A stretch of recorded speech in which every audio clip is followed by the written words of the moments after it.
새벽 묵상 잠언 1장 20절부터 22절까지 말씀입니다. 우리 세 절 함께 합독하시겠습니다.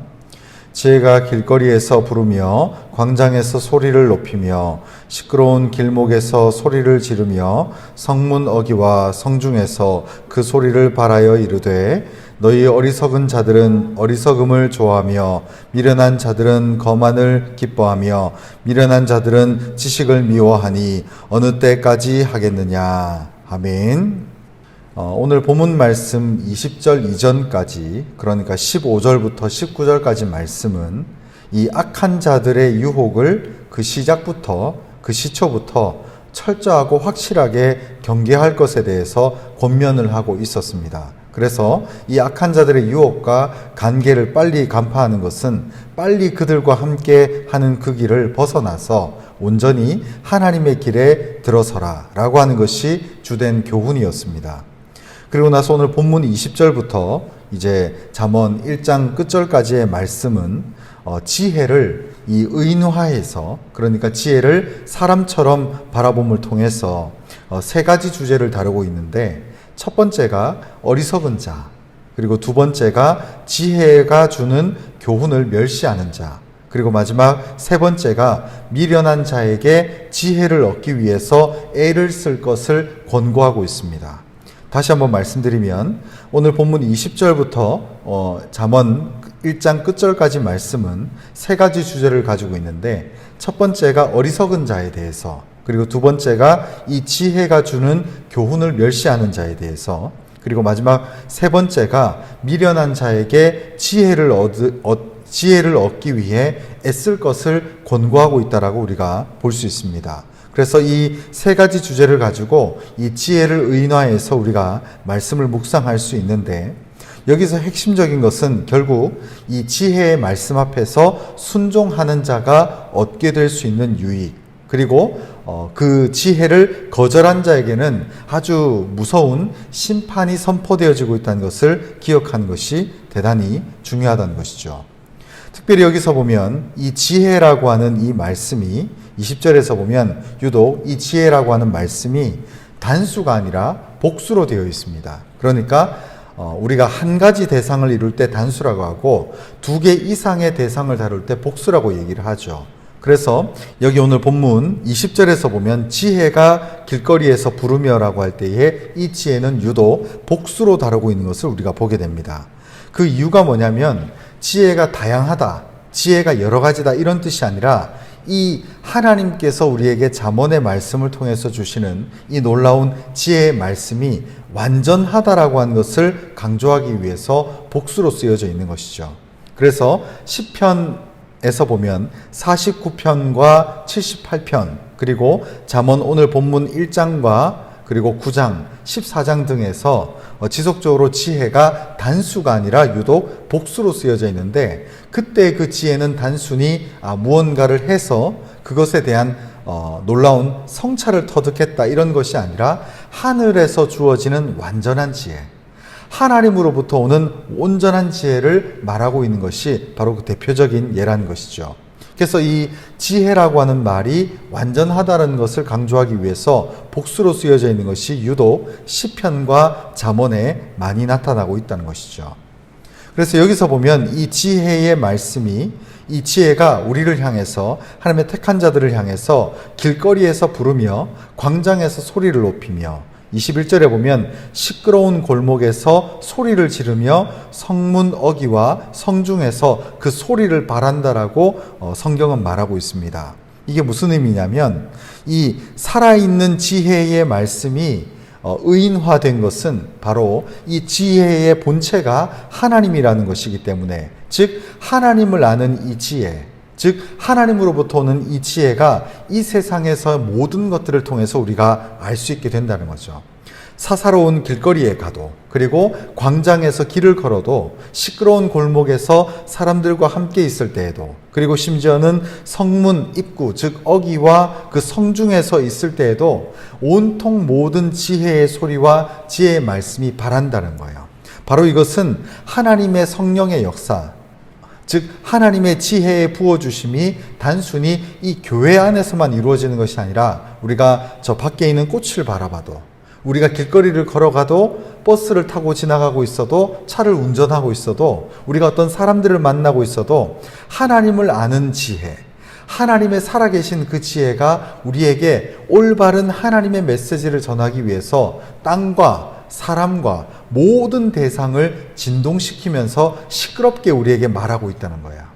여기서 시끄러운 것은 잡음, 소음이 아니라 우리의 삶을 관통하는 하나님의 지혜가 우리로 하여금 깨달으라고, 이 지혜의 말씀을 받아서 너희가 빨리 회심하고 주께 돌아오라고 하는 그런 큰 반응이 이루어지고 있다는 것이죠. 그래서 이 지혜의 말씀은 대중적인 성격을 지니고 있습니다. 그래서 우리가 이 땅을 살아갈 때에 가장 보편적인 해답, 그리고 가장 보편적인 답을 가지고 있는 것이 하나님의 지혜다라고 볼 수가 있습니다. 그런데 이와는 반대로 은밀한 가운데 이루어지는 그 계획은 악인들의 음모와 같습니다.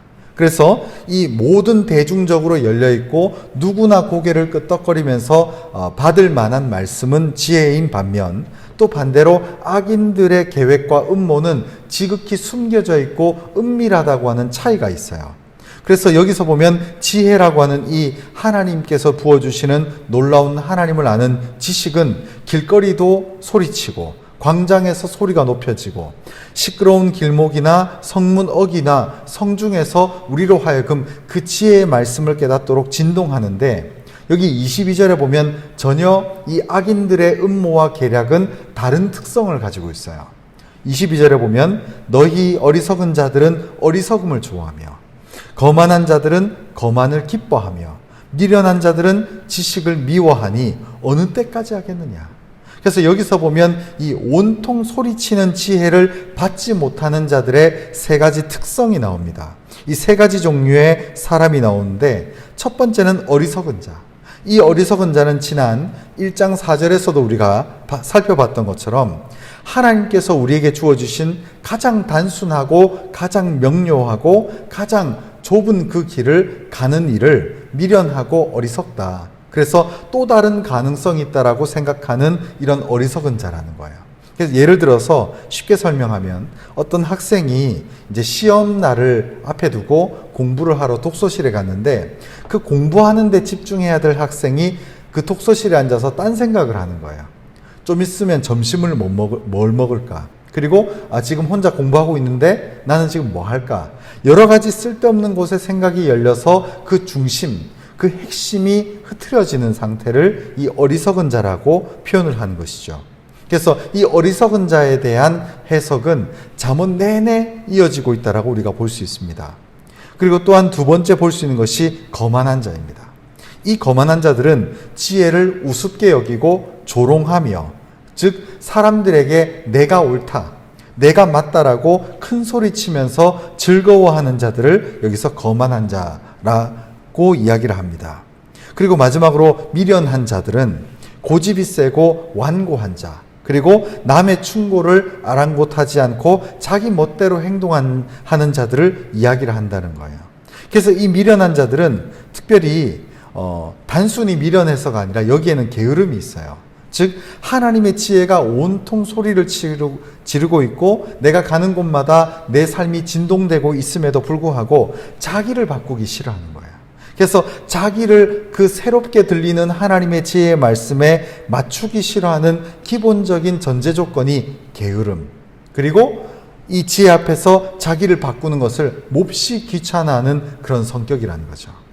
그래서 오늘 말씀을 정리하면 하나님의 지혜의 말씀은 국한되지 않는다는 거예요. 그리고 이것은 음모가 아닙니다. 우리에게 누구든지 알 수 있으며 모두에게 열려있고 언제든지 우리가 이 진리의 말씀을 들을 수 있다는 거죠. 그러나 음모의 부분들은 이 음모와 거짓된 악한 자들의 계략은 숨겨져 있고 은폐되어져 있고 거짓말하는 이런 상태에서 이 어리석은 자들과 거만한 자들과 미련한 자들이 지식을 싫어하며 자신들이 추구하고자 하는 것을 추구하기 위해서 삶을 엉터리로 사용하는 자들이라는 것입니다. 그래서 우리가 오늘 말씀을 정리해 보면 우리가 이 지혜의 말씀을 받기 위해서 우리는 하나님께서 우리의 삶을 진동시키고 있다는 것을 듣는 것이 중요하고, 무엇보다 하나님을 아는 지혜는 무슨 은폐되고 혹은 뭔가 색다른 무언가로 인해서 지혜를 얻고 하나님을 만나는 축복을 누리는 게 아니라는 거예요. 공공연하게 열려있고 또 공공연하게 열려있는 이 상태에서 하나님의 말씀을 받으며 우리는 매우 대중적이고 누구나 들을 수 있는 그 자리에서 이 성경 말씀을 우리가 붙들고 나갈 수 있다는 것입니다. 여러분, 사입이나 이단 사입이나 신천지나 이런 단체들이 이런 은폐되어 있는 그들 나름대로의 계략을 숨기고 있을 때가 많아요. 그러나 하나님의 말씀은 우리가 들고 있는 이 성경 말씀처럼 우리는 본질에 충실하며 또 다른 곳, 엄한 곳을 쫓는 것이 아니라 가장 대중적이고 가장 보편적인 지혜를 얻는데 우리가 사모하며 더 애를 써서 집중할 수 있는, 그래서 이 지혜를 얻는데 지름길을 추구하려고 하지 말고 어떤 하나님의 진리를 얻기 위한 외길로 가는 그런 자의 삶이 우리의 삶 가운데 나타나야 한다는 것입니다. 이 말씀을 받으면서 지혜가 충만할 수 있는 우리 모두가 될 수 있었으면 좋겠습니다. 기도하겠습니다.